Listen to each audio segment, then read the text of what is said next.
growing up in a white, working class, troubled home environment was interesting. I was the byproduct of an affair. My biological father is Māori. I was trying to live this life conforming to what I'd call industrialism, the typical Western Christian life, and always feeling this dissonance. I felt most at home amongst the collectivist peoples, Africans and Asians, South Asians, and even Latinos to a large degree because of the big family atmosphere. And so in 2010, after finding him online, conversing online, he said, if you're the Jay I think you are, I knew your mum and dad. And I just wrote back to him, not thinking, according to my mum, you are my dad. I went and met him a few weeks later and sat down and we just shared notes of our backstories, what happened. Mm-hmm. And suddenly it was just like this cascade of meaning just all aligned, and I could see straight for the first time in my life. And I was in my early 40s at that stage. It's well known now that the majority of Christianity is in what some would call the global south, which makes no sense to us in Aotearoa. But the majority world is where the majority of Christians are today. And of course, the West is shrinking in everything except power. But the articulation of a different narrative of history helps majority world Christians to see ourselves in the narrative. And now we've got a much richer narrative to be able to look back at and find alternative streams of historic thought that we're a part of, that we don't necessarily have to identify ourselves with the Western flow or even against the Western flow. We can have our Christian identity, our theological identity, quite uniquely Indigenous to us.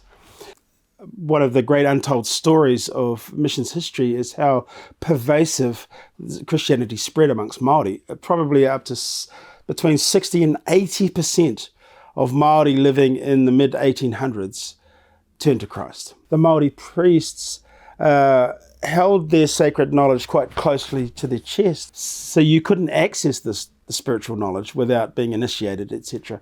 But the gospel freed these young guys to access knowledge of God in ways that they were prohibited from doing. And there was there was power with that. And so there were showdowns between the Tauhanga calling down curses and the Christians resisting those curses and living, which was quite unprecedented. Story after story of power encounters, of healings, of peace being brokered between warring tribes because of the gospel. Mm-hmm. And this just spread like wildfire until the settler government decided to ruin it all and start to take land. So I would call it the Eurocentric theological consensus. So theology that has been formed uniquely in this land and the continent of Europe and latterly the Americas, North America. And that theology purports to be the orthodox for evangelicalism, particularly Protestant, Bible-believing, gospel-sharing evangelicals. But world Christianity shows us it's not. There are Bible-believing, gospel-sharing, Christ-following Christianities around the world that articulate their theology in quite a different way than systematics or quite a different way from the reformers. Mm-hmm. It's not. Neither are wrong. They're appropriate for their contexts.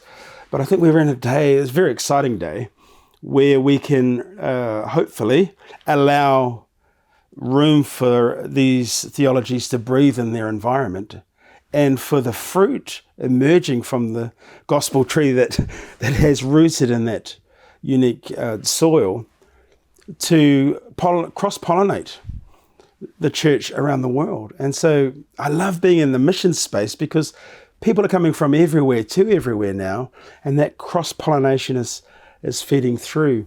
So Romans 12, 1 and 2 is a social transformation. It's not a spiritual transformation. You read the whole of Romans 12 and Paul's talking about the body. And so when you get to that, be present your bodies as a living sacrifice, as a kenotic action in community. When we do that together with people from different cultures, and missions is great for this, is we're dwelling together, working together, ministering Christ together in this discomfort as we yield to one another's preferences and lay down our own privileges, and we stay in that space, then we start to understand what God's will is, his perfect, mature will, and that comes from the collective interaction of cultures. And we don't conform to the pattern of this world, because the world doesn't dwell in difference.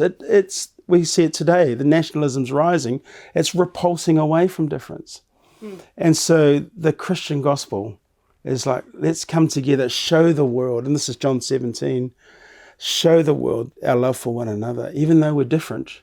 And as we dwell in that integrated unity, then that sends a message to the world. And we are transformed in the process.